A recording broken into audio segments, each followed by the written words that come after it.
ये सिर्फ एक टेस्ट नहीं है, ये आपकी बॉडी के अंदर चल रहे एक मेटाबॉलिक जंगल का स्नैपशॉट है। और 90% डायबिटीज़ पेशेंट्स ये टेस्ट कभी कराते ही नहीं हैं। Why can normal sugars be misleading?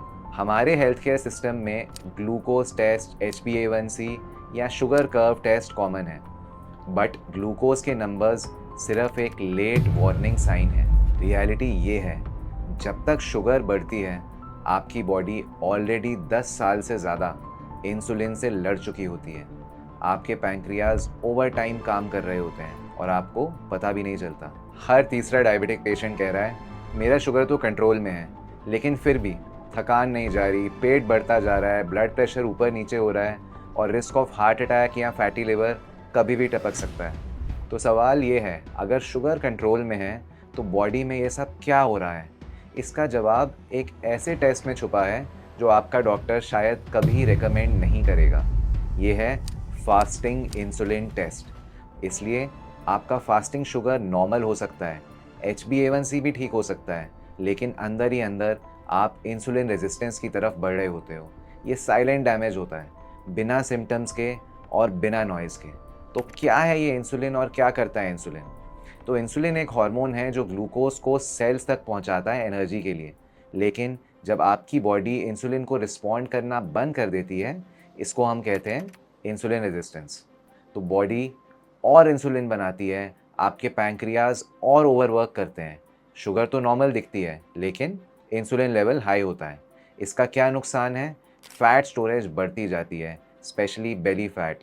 Thyroid और हार्मोनल इम्बैलेंस शुरू हो जाता है।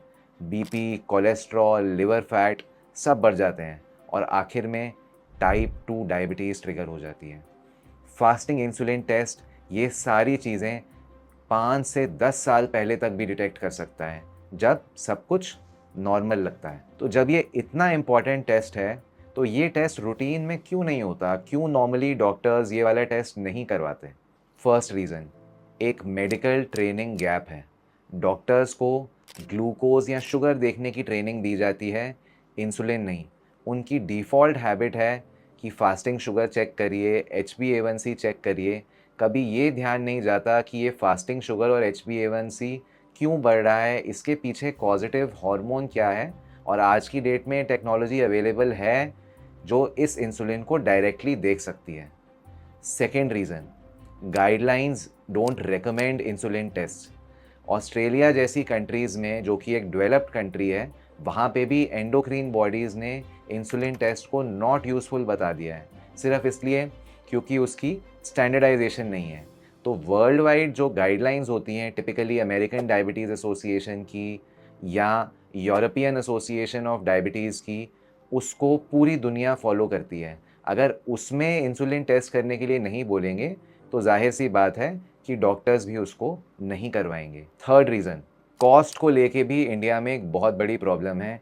इंडिया में जो ये टेस्ट है वो कहीं भी 700 रुपीज़ से लेकर 1800 रुपीज़ तक का भी होता है, और इंश्योरेंस भी इस टेस्ट को बहुत बार कवर नहीं करती। लैब रिजल्ट्स भी लैब टू लैब थोड़ा वेरी करते हैं, बट सच ये है कि इस टेस्ट पर 1000 रुपये खर्च करके आपकी डायबिटीज़, हार्ट डिजीज़ और इवन कैंसर का अर्ली डिटेक्शन हो सकता है। अब हम समझते हैं कि इस टेस्ट को रीड कैसे करना है। अगर आपने अपने फास्टिंग इंसुलिन नंबर्स करवा लिए तो उसको इंटरप्रेट कैसे करना है। तो फास्टिंग इंसुलिन का जो नॉर्मल रेंज बताया जाता है या लैब रिजल्ट्स में लिखा जाता है वो है 2 to 25 माइक्रो IU पर ml, लेकिन जो ऑप्टिमल रेंज होना चाहिए वो लेस देन 10 माइक्रो IU पर ml होना चाहिए। इनफैक्ट हम पेशेंट्स में एम करते हैं कि फास्टिंग इंसुलिन कम से कम होना चाहिए, even less than 5 micro units होना चाहिए। अगर ये नंबर 15 से ज़्यादा है तो मॉडरेट लेवल पे इंसुलिन रेजिस्टेंस है आपको, और अगर ये नंबर 25 से ज़्यादा है तो सिवियर इंसुलिन रेजिस्टेंस है आपको। तो ये नंबर कितना ख़राब है या कितना कम है, उससे आपको पता लग जाएगा कि आपकी इंसुलिन रेजिस्टेंस की क्वांटिफिकेशन क्या है। इसको हम यूज़ करते हैं एक फॉर्मूला के साथ जिसको हम कहते हैं होमा IR। तो होमा IR की जो कैलकुलेशन होती है, आप अपने डॉक्टर से बात कर सकते हैं। उसमें फास्टिंग ग्लूकोज और फास्टिंग इंसुलिन दोनों को यूज़ करके एक मैथमेटिकल फार्मूला में डाला जाता है। अगर ये वैल्यू 1.5 के ऊपर है तो यू आर इंसुलिन रेजिस्टेंट, और ये तब भी हो सकता है जब आपकी शुगर नॉर्मल आ रही हो और HbA1c नॉर्मल या माइल्डली एलिवेटेड आ रहा हो। तो अब आपको ये सारी इन्फॉर्मेशन मिल गई, तो अब करना क्या है? तो फर्स्ट स्टेप इज़ टेस्ट करवाइए। अपने डॉक्टर से पूछिए कि फास्टिंग इंसुलिन टेस्ट क्या होता है, उसको कैसे कर सकते हैं, और फास्टिंग इंसुलिन और फास्टिंग ग्लूकोज जो है उसको चेक करवाइए। कोशिश करिए उसके बाद एक 2 hour post meal glucose challenge test करके अपना पोस्ट मील शुगर भी चेक कराइए। सेकेंड स्टेप, जब आपके पास फास्टिंग इंसुलिन और फास्टिंग ग्लूकोज की वैल्यू आ गई तो होमा IR से आप अपना रिस्क और इंसुलिन रेजिस्टेंस का लेवल कैलकुलेट कर सकते हैं। स्टेप 3, जब आपको पता लग गया कि आप इंसुलिन रेजिस्टेंट हैं, तो अब आपको प्लान बनाना पड़ेगा कि कैसे मुझे उसको रिवर्स करना है। और यहाँ पे लाइफस्टाइल का बहुत बहुत बहुत इम्पॉर्टेंट रोल है, क्योंकि इंसुलिन रेजिस्टेंस जो है वो 2 चीज़ों पे डिपेंड करता है। एक है आपका जेनेटिक्स और दूसरा है आपका लाइफस्टाइल। अब ऑब्वियसली ना आप अपने जेनेटिक्स बदल सकते हैं, ना कोई और बदल सकता है। तो आप क्या बदल सकते हैं? अपना लाइफस्टाइल। लाइफस्टाइल में क्या करना चाहिए इंसुलिन रेजिस्टेंस को हटाने के लिए? आप एक low carb high protein diet को फॉलो कर सकते हैं, आप रेजिस्टेंस ट्रेनिंग कर सकते हैं, आप इंटरमिटेंट फास्टिंग कर सकते हैं, ऑब्वियसली अंडर मेडिकल गाइडेंस। आप अपना स्लीप को प्रॉपरली मेंटेन कर सकते हैं, आप अपना स्ट्रेस मैनेजमेंट अच्छे तरीके से कर सकते हैं, चाहे योगा से करें, मेडिटेशन से करें, थेरेपी से करें। तो रीडायल क्लिनिक में we customise these plans and we monitor insulin and insulin resistance, not just glucose.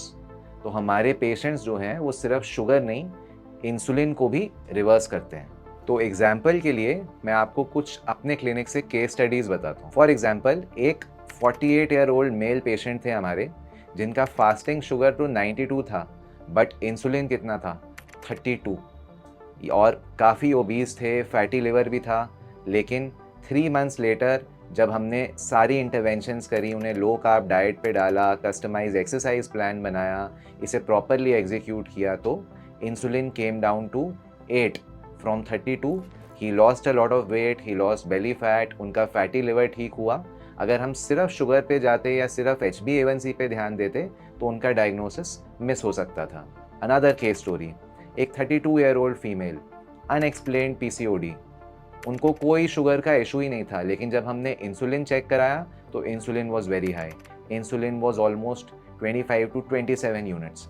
जब हमने उनकी इंटरवेंशन करी, उनका एक रिवर्सल प्लान बनाया और इंसुलिन रेजिस्टेंस रिड्यूस किया, तो अब almost 4 months later she is now symptom free.